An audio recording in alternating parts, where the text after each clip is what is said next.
Hello दोस्तों, आज class 10th के इकोनॉमिक्स के दूसरा चैप्टर का लघुत्तरीय हो चुका है। अब दीर्घत्रीय का क्वेश्चन आंसर करेंगे।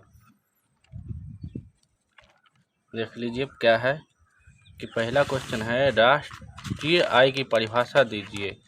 जो अल्फ्रेड मार्शल, प्रोफेसर पिगू तथा प्रोफेसर फिशर की राष्ट्रीय आय की परिभाषा में क्या अंतर है। सबसे पहले देखेंगे राष्ट्रीय आय क्या है।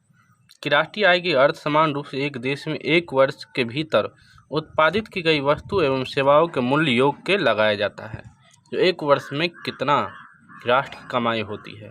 तो अल्फ्रेड मार्शल के अनुसार क्या है, तो किसी देश के श्रम और पूंजी उसके प्राकृतिक साधनों पर क्रियाशील होकर के प्रतिवर्ष वस्तुओं का एक शुद्ध समूह उत्पन्न करते हैं, जिसमें भौतिक या अभौतिक पदार्थ तथा सभी प्रकार की सेवाएं सम्मिलित रहती है। यह बता दिया। पिगू के अनुसार देखिए क्या है। पिगू के अनुसार राष्ट्रीय लाभांश किसी भी समाज के वास्तविक आय का वह भाग जिसमें विदेशों से आय प्राप्त भी सम्मिलित होता है, जिसे मुद्रा के रूप में मापा जा सकता है। जो विदेश से भी तो मुद्रा प्राप्त होता है, वह भी राष्ट्रीय आय के अनुसार होगा। जैसे कुवैत, दुबई से जो व्यक्ति पैसा भेजता है, वो भी राष्ट्रीय आय के अंतर्गत आता है। प्रोफेसर फिशर के अनुसार देखिए क्या है, वास्तविक राष्ट्रीय आय वार्षिक शुद्ध उत्पादन का वह भाग है जिसका अर्थ वर्ष में प्रत्यक्ष रूप से उपभोग किया जाता है। वह प्रोफेसर फिशर के अनुसार मुख्य रूप से 4 नंबर में रहेगा। आप लोग इतना लिख लीजिएगा। दूसरा क्वेश्चन क्या है कि राष्ट्रीय अर्थव्यवस्था में, यहाँ मुद्रा दे चुके थे, आय होगा कि चक्रीय प्रवाह की विवेचना करें।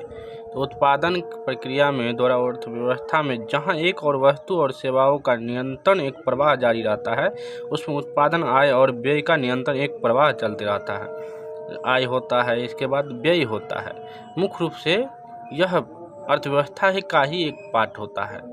हाँ, जो चक्र के रूप में मुद्रा घूमते रहता है। हमारे से आपके पास गया, हम आपके पास से कंपनी के पास गया, अर्थात उत्पादकता से उपभोक्ता। उत्पादक मतलब जो उत्पादन करता है, जैसे कंपनी या भूमि, श्रम, पूंजी, उद्यम के द्वारा उपभोक्ता को दिया और उपभोक्ता क्या किया, इसकी सामान की उपयोग किया, उसे ही उपभोक्ता कहते हैं। अर्थात इससे जो पूंजी बन के उपभोक्ता के पास गया और जो पैसा दिया फिर उत्पादकता के पास, वो फिर सामान बनाएगा, उत्पादन करेगा, फिर उपभोक्ता के पास जाएगा, फिर उपभोक्ता यदि इस सामान को खरीदेगा तो और इसका पैसा कहाँ जाएगा, उत्पादक के पास। ऐसी चक्रीय व्यवस्था चलते रहता है।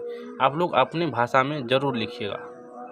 उपर्युक्त के ऊपरी भाग में उत्पादन के साधनों को जो ऊपर में दे चुके हैं कि प्रवाह उत्पादक उद्योग में जाता है और उसके बदले में इन साधनों को भुगतान के रूप में आय प्राप्त होता है। यही भाषा में लिख दिए। जो चक्र में आप जो ग्राफ बना दिए हैं वो देख लीजिएगा। इस प्रकार उत्पादक उद्योग में आय का प्रवाह साधनों के भुगतान के रूप में परिवारों के पास जाता है और फिर वह परिवारों से उत्पादकता उद्योग में चला जाता है। आय का यह प्रवाह निरंतर जारी रहता है। इस आय को चक्रीय प्रवाह कहते हैं। क्या कहते हैं? चक्रीय प्रवाह। उत्पादकता से चल जाएगा उपभोक्ता ला, फिर उपभोक्ता पैसा देगा तो चल जाएगा उत्पादन के पास, उत्पादकता के पास। तीसरा क्वेश्चन है, कुल राष्ट्रीय आय की धारणा कुल राष्ट्रीय उत्पादन की धारणा पर कुल राष्ट्रीय आय की धारणा कुल राष्ट्रीय उत्पाद की धारणा पर यह होती। कुल राष्ट्रीय आय के बारे में लिख देंगे, हाँ, और राष्ट्रीय आय के बारे में लिख देंगे, यहाँ से यहाँ तक। तीसरा क्वेश्चन समाप्त हो गया। चौथा क्वेश्चन क्या कह रहा है कि राष्ट्रीय आय की परिभाषा दीजिए, इसे मापने के तरीका का विवेचना करें। हाँ, जो 2023 में भी पूछ चुका है, दिखा दे, बताइए इसकी गणना की प्रमुख विधियों को चर्चा करिए। और 2023 में भी पूछ चुका है। यही क्वेश्चन है चौथा। देख लीजिए, राष्ट्रीय आय की परिभाषा दीजिए, हाँ मतलब अर्थ बताइए और इसके मापने के तरीकों को विवेचना करिए। 2023 में पूछ चुका है, इसलिए आप लोग अपना भाषा में लिखिए।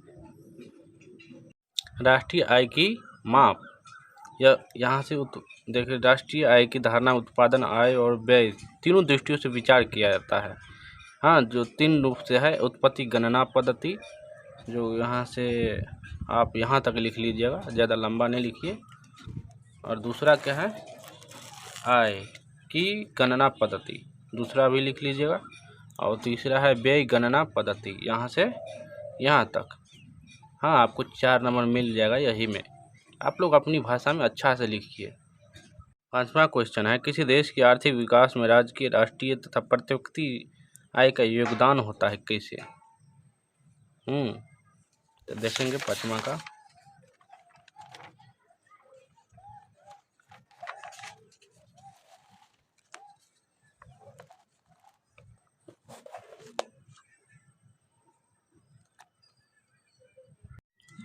देखें, विकास में राज्य की राष्ट्रीय प्रति व्यक्ति आय का योगदान के तहत किसी भी देश के आर्थिक विकास में राज्य की राष्ट्रीय एवं प्रति व्यक्ति आय महत्वपूर्ण योगदान होता है। यह तीनों हमारे आर्थिक जीवन में रहन सहन तथा विकास को प्रभावित करता है। और यहाँ से लिखिए, राज्य की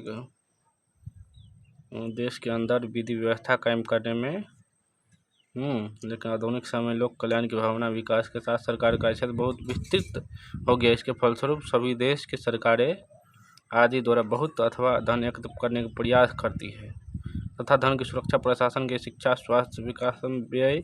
स्पष्ट है कि राज्य की आय अधिक होने पर सरकार के कार्यों को योगदान हो सकती है। यहाँ तक लिख लीजिएगा, ठीक है। आप लोग सब्सक्राइब कीजिए और अपने दोस्त को भेजिए और उसको भी बोलिए सब्सक्राइब करने के लिए, ताकि हम अगले वीडियो देंगे तो आपको नोटिफिकेशन चल जाएगा। ठीक है, अगले वीडियो में मिलेंगे। धन्यवाद।